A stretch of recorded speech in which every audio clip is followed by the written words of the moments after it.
Bangun.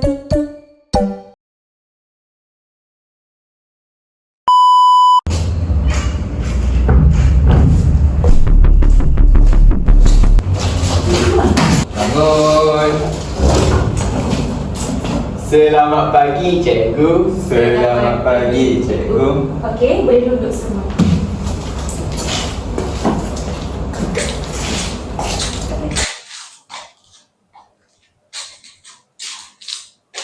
Hafiz, Azhari, ke depan sekarang. Baik, cikgu. Okey, Pak. Cikgu nak tanya.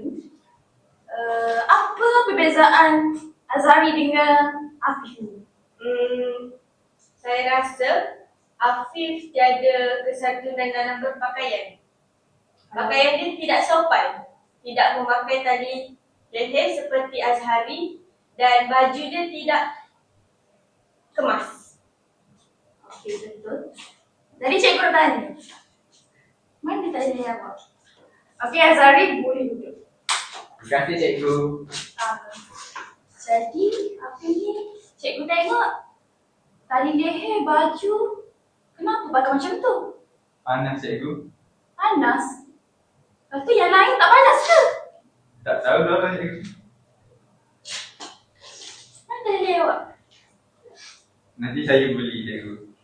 Dekat kok. Okey, Hafiz boleh duduk. Tapi cikgu nak tengok esok pakai makeup. Okey, cikgu.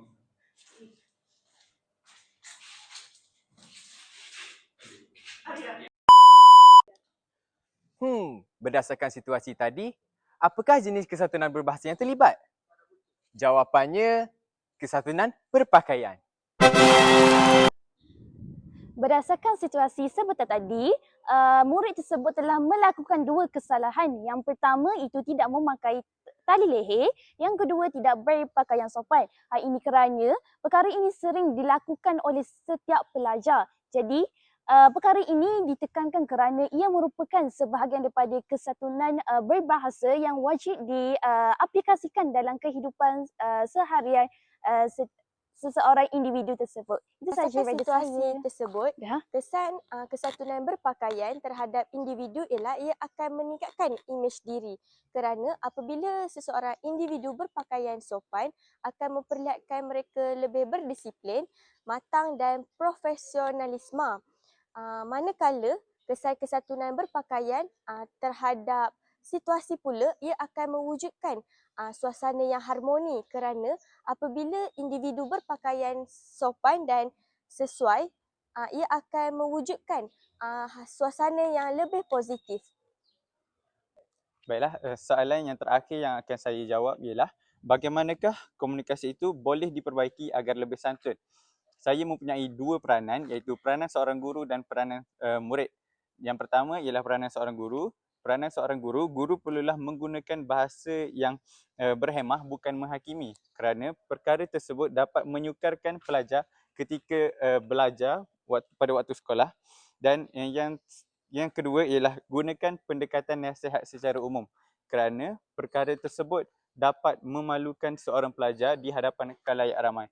Dan seterusnya ialah peranan seorang murid. Yang pertama ialah murid perlulah menerima teguran dengan hati yang terbuka, kerana perubahan bermula dengan kesedaran diri individu tersebut. Dan yang terakhir ialah memahami garis panduan pakaian sekolah ataupun majlis, kerana murid dapat memakai pakaian seragam yang lengkap pada waktu yang tiada subjek PJ, dan murid perlulah memakai pakaian sukan seperti baju sukan dan seluar sukan ketika ada subjek PJ. Itu sahaja daripada saya. Sekian.